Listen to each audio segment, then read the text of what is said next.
ನಮಸ್ಕಾರ ಸ್ನೇಹಿತರೆ. ಸಾಮಾನ್ಯವಾಗಿ ಪ್ರತಿಯೊಂದು ಏರ್ಪೋರ್ಟ್ ನಲ್ಲಿ ಒಂದು ಪ್ರಾರ್ಥನಾ ಕೊಠಡಿ ಇರ್ತದೆ, ಅಂದ್ರೆ ಪ್ರೇಯರ್ ರೂಮ್ ಇರ್ತದೆ. ಬಹಳಷ್ಟು ಜನ ತಿಳ್ಕೊಂಡಿರೋದು ಏನು ಅಂತ ಹೇಳಿದ್ರೆ, ಈ ಪ್ರೇಯರ್ ರೂಮ್ ಅಂತ ಇರೋದು ಕೇವಲ ಒಂದು ಸಮುದಾಯದವರಿಗೆ, ಅವ್ರಿಗೆ ಮಾತ್ರ ಈ ಪ್ರೇಯರ್ ರೂಮ್ ಇರುವಂತದ್ದು. ಅದನ್ನ ಬಿಟ್ಟು ಬೇರೆ ಯಾರು ಕೂಡ ಉಪಯೋಗಿಸ್ಕೊಳ್ಬಾರದು. ಆದ್ರೆ ನಿನ್ನೆ ನಡೆದಂತಹ ಒಂದು ಘಟನೆಯಿಂದಾಗಿ ಈ ಪ್ರೇಯರ್ ರೂಮ್ಗೆ ಸಂಬಂಧಪಟ್ಟಂತೆ ಕೆಲವೊಂದು ವಿಷಯಗಳು ಈಗ ಎಲ್ಲೆಡೆ ಹರಿದಾಗ್ಲಿ ಪ್ರಾರಂಭ ಆಗಿದೆ. ಹಾಗೆಯೇ ಇದೊಂದು ವಿವಾದದ ಸ್ವರೂಪವನ್ನು ಕೂಡ ಪಡ್ಕೊಳ್ತಾ ಇದೆ. ಹಾಗಾದ್ರೆ ಈ ವಿವಾದದ ಸ್ವರೂಪ ಪಡ್ಕೊಳ್ಳಿಕ್ಕೆ ಕಾರಣ ಏನು, ಇದರ ಕೇಂದ್ರ ಬಿಂದು ಯಾರು, ಇದೆಲ್ಲದಕ್ಕೆ ಸಂಬಂಧಪಟ್ಟಂತೆ ಒಂದಿಷ್ಟು ವಿಷಯಗಳನ್ನ ನಾನು ನಿಮ್ ಜೊತೆ ಶೇರ್ ಮಾಡ್ಕೊತಾ ಇದ್ದೇನೆ. ಸ್ನೇಹಿತರೆ, ನಿಮ್ಮೆಲ್ಲರೂ ಕಾಫಿ ಐತೆ ಡಿಜಿಟಲ್ ಚಾನಲ್ಗೆ ಸ್ವಾಗತಿಸ್ತಾ ಇದ್ದೇನೆ. ಸ್ನೇಹಿತರೆ, ನನ್ಗೆ ಗೊತ್ತಿದ್ದಾಗೆ ಪ್ರತಿಯೊಂದು ಏರ್ಪೋರ್ಟ್ ನಲ್ಲಿ ಈ ಪ್ರೇಯರ್ ರೂಮ್ ಅಂತ ಹೇಳ್ಕೊಂಡು ಒಂದಿರ್ತದೆ, ಅಂದ್ರೆ ಪ್ರಾರ್ಥನಾ ಕೊಠಡಿ. ಈ ಪ್ರಾರ್ಥನಾ ಕೊಠಡಿಯಲ್ಲಿ ಕೂಡ ಅಷ್ಟೇ ಮಹಿಳೆಯರಿಗೆ ಸಪರೇಟ್ ಆಗಿರ್ತದೆ, ಪುರುಷರಿಗೆ ಸಪರೇಟ್ ಆಗಿರ್ತದೆ. ಇಲ್ಲಿವರೆಗೆ ಬಹಳಷ್ಟು ಜನ ತಿಳ್ಕೊಂಡಿರೋದು ಏನು ಅಂತ ಹೇಳಿದ್ರೆ, ಈ ಪ್ರೇಯರ್ ಕೊಠಡಿ ಇರುವಂತಹದ್ದು ಕೇವಲ ಒಂದು ಸಮುದಾಯದವರಿಗೆ, ಅವ್ರು ಮಾತ್ರ ಅದನ್ನ ಉಪಯೋಗಿಸಬೇಕು, ಉಳಿದವರೆಲ್ಲರಿಗೂ ಕೂಡ ಅದು ಪ್ರೊಹಿಬಿಟೆಡ್, ಈ ರೀತಿಯಾಗಿ ಥಿಂಕ್ ಮಾಡ್ತಾ ಇದ್ರು.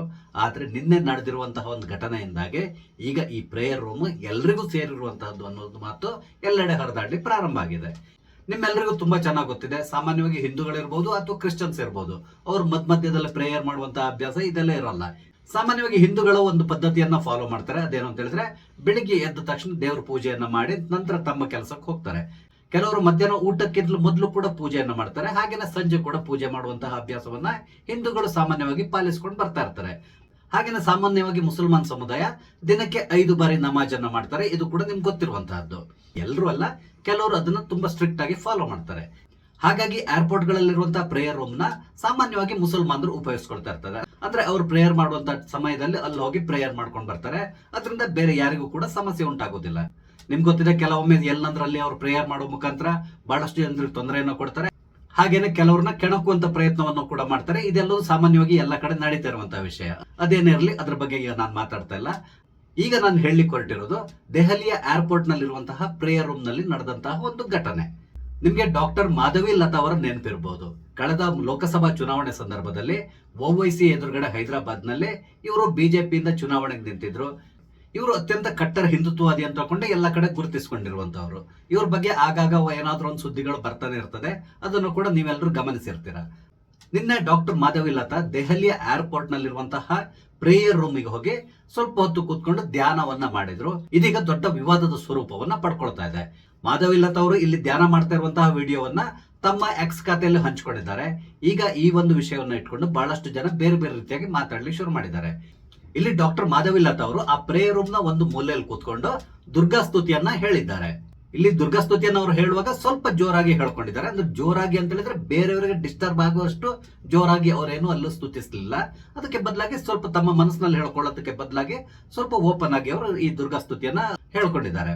ಈ ರೀತಿ ಮಾಧವಿ ಲತಾ ಅವರು ದುರ್ಗಾ ಸ್ತುತಿಯನ್ನ ಸ್ವಲ್ಪ ಜೋರಾಗಿ ಹೇಳಿರೋದನ್ನ ಈಗ ಎಲ್ಲರೂ ಟೀಕಿಸ್ಲಿಕ್ಕೆ ಪ್ರಾರಂಭ ಮಾಡಿದ್ದಾರೆ. ಇಲ್ಲಿ ಬಹಳಷ್ಟು ಜನ ಏನ್ ಹೇಳ್ತಾ ಇದ್ದಾರೆ ಅಂತ ಹೇಳಿದ್ರೆ, ಈ ಪ್ರೇಯರ್ ರೂಮ್ ನಲ್ಲಿ ಕೆಲವು ಮುಸ್ಲಿಂ ಮಹಿಳೆಯರು ಇದ್ದಿದ್ರು, ಅವರು ಕೂಡ ಪ್ರೇಯರ್ ಮಾಡ್ತಾ ಇದ್ರು. ಇಲ್ಲಿ ಡಾಕ್ಟರ್ ಮಾಧವಿ ಲತಾ ಅವರು ಆ ಸಂದರ್ಭದಲ್ಲಿ ದುರ್ಗಾ ಸ್ತುತಿಯನ್ನ ಜೋರಾಗಿ ಹೇಳೋ ಮುಖಾಂತರ ಅವರಿಗೆ ತೊಂದರೆಯನ್ನುಂಟು ಮಾಡಿದ್ದಾರೆ, ಅವರಿಗೆ ಡಿಸ್ಟರ್ಬ್ ಮಾಡಿದ್ದಾರೆ, ಈ ರೀತಿಯಾಗಿ ಹೇಳ್ತಾ ಇದ್ದಾರೆ. ಈ ವಿಡಿಯೋದಲ್ಲಿ ನಾನು ನೋಡಿದ ಹಾಗೆ ಯಾರು ಕೂಡ ಅಲ್ಲಿ ನಮಾಜನ್ನ ಮಾಡ್ತಾ ಇರಲಿಲ್ಲ. ಕೆಲವು ಬುರ್ಕದಾರಿ ಮಹಿಳೆಯರು ಇದ್ದಿದ್ರು, ಆದ್ರೆ ಅವರೆಲ್ಲರೂ ಕೂಡ ಅವರಷ್ಟು ಅವರು ಹೊರಗಡೆ ನೋಡ್ಕೊಂಡು ಏನೋ ಮಾತಾಡ್ಕೊಂಡಿದ್ರು ಹೊರತು ಯಾರು ಕೂಡ ಅಲ್ಲಿ ನಮಾಜನ್ನ ಮಾಡ್ತಾ ಇರಲಿಲ್ಲ. ಇಲ್ಲಿ ಆಶ್ಚರ್ಯ ಆಗೋದೇನು ಅಂತ ಹೇಳಿದ್ರೆ, ಅದು ಪ್ರೇಯರ್ ರೂಮ್. ಈ ಪ್ರೇಯರ್ ರೂಮ್ ನಲ್ಲಿ ಈ ಮಹಿಳೆಯರು ನಿಂತ್ಕೊಂಡು ಮಾತಾಡ್ತಾ ಇದ್ರು. ಈ ಮಹಿಳೆಯರು ಮಾತಾಡ್ಲಿಕ್ಕಾಗಿ ಪ್ರೇಯರ್ ರೂಮಿಗೆ ಹೋಗಿದ್ದಾರಾ ಅಥವಾ ನಮಾಜ್ ಮಾಡ್ಲಿಕ್ಕಾಗಿ ಪ್ರೇಯರ್ ರೂಮಿಗೆ ಹೋಗಿದ್ದಾರಾ ಗೊತ್ತಿಲ್ಲ. ಆದ್ರೆ ಮಾಧವಿ ಲತಾ ಅವರು ದುರ್ಗಾ ಸ್ತುತಿಯನ್ನ ಹೇಳ್ತಾ ಇರೋ ಸಂದರ್ಭದಲ್ಲಿ ಅವ್ರು ಯಾರು ಕೂಡ ಪ್ರೇಯರ್ ಅನ್ನ ಮಾಡ್ತಾ ಇರ್ಲಿಲ್ಲ. ಇದನ್ನ ನೀವು ವಿಡಿಯೋದಲ್ಲಿ ನೋಡಬಹುದು. ಆದ್ರೆ ಈಗ ಬಹಳಷ್ಟು ಜನ ಹೇಳ್ತಾ ಇರೋದು ಏನಂತ ಹೇಳಿದ್ರೆ, ಮಾಧವಿ ಲತಾ ಅವರು ಅಲ್ಲಿಗೆ ಯಾಕೆ ಹೋದ್ರು, ಇವರು ಕೇವಲ ಕಾಂಟ್ರವರ್ಸಿ ಮಾಡ್ಲಿಕ್ಕಾಗಿ ಪ್ರೇಯರ್ ಹಾಲಿಗೆ ಹೋಗಿದ್ದಾರೆ, ಈ ರೀತಿಯಾಗಿ ಮಾತಾಡ್ಲಿ ಶುರು ಮಾಡಿದ್ದಾರೆ. ಇಲ್ಲಿ ಬಹಳಷ್ಟು ಜನ ಏನ್ ತಿಳ್ಕೊಂಡಿದ್ದಾರೆ ಅಂತ ಹೇಳಿದ್ರೆ, ಈ ಪ್ರೇಯರ್ ರೂಮ್ ಇರೋದು ಕೇವಲ ಮುಸಲ್ಮಾನರಿಗಾಗಿ ಮೀಸಲಿಟ್ಟಿರುವಂತಹ ಪ್ರೇಯರ್ ರೂಮ್ಗೆ ಡಾಕ್ಟರ್ ಮಾಧವಿ ಲತಾ ಅವರು ಯಾಕೆ ಎಂಟರ್ ಆಗಿದ್ದಾರೆ, ಈ ರೀತಿಯಾಗಿ ಪ್ರಶ್ನೆಯನ್ನ ಮಾಡ್ಲಿಕ್ಕೆ ಶುರು ಮಾಡಿದ್ದಾರೆ. ಇದಕ್ಕೆ ಸಂಬಂಧಪಟ್ಟಂತೆ ಈಗಾಗಲೇ ಕಾಂಗ್ರೆಸ್ನ ರಾಷ್ಟ್ರೀಯ ನಾಯಕರೊಬ್ರು ದೆಹಲಿ ಏರ್ಪೋರ್ಟ್ ಅಥಾರಿಟಿಗೂ ಕೂಡ ಕಂಪ್ಲೇಂಟ್ ಮಾಡಿದ್ದಾರೆ. ಹಾಗೇನೆ ವಿಮಾನಯಾನ ಸಚಿವರಿಗೂ ಕೂಡ ಕಂಪ್ಲೇಂಟ್ ಮಾಡಿದ್ದಾರೆ ಅನ್ನುವ ಸುದ್ದಿ ಕೂಡ ಬರ್ತಾ ಇದೆ. ಇಲ್ಲಿ ಅವರು ಹೇಳ್ತಾ ಇರೋದು ಏನಂತ ಹೇಳಿದ್ರೆ, ಮಾಧವಿ ಲತಾ ಅವರು ಅಲ್ಲಿರುವಂತಹ ಮಹಿಳೆಯರಿಗೆ ಡಿಸ್ಟರ್ಬ್ ಮಾಡಿದ್ದಾರೆ ಅಂತ ಹೇಳ್ತಾ ಇದ್ದಾರೆ. ಈಗ ಈ ಒಂದು ವಿಷಯವನ್ನು ಹಿಡ್ಕೊಂಡು ಉಳಿದವರು ಪ್ರಶ್ನೆ ಮಾಡ್ಲಿಕ್ಕೆ ಶುರು ಮಾಡಿದ್ದಾರೆ. ಅಂದ್ರೆ ಪ್ರೇಯರ್ ಮಾಡುವಾಗ ಯಾರಿಗೂ ತೊಂದರೆ ಕೊಡಬಾರದು, ಯಾವುದೇ ರೀತಿಯಾದಂತಹ ಶಬ್ದವನ್ನ ಮಾಡದೇನೆ ಪ್ರೇಯರ್ ಮಾಡಬೇಕು ಅಂತ ಹೇಳಿದ್ರೆ ಎಲ್ಲರೂ ಕೂಡ ಇದನ್ನ ಫಾಲೋ ಮಾಡ್ಬೇಕಾಗ್ತದೆ.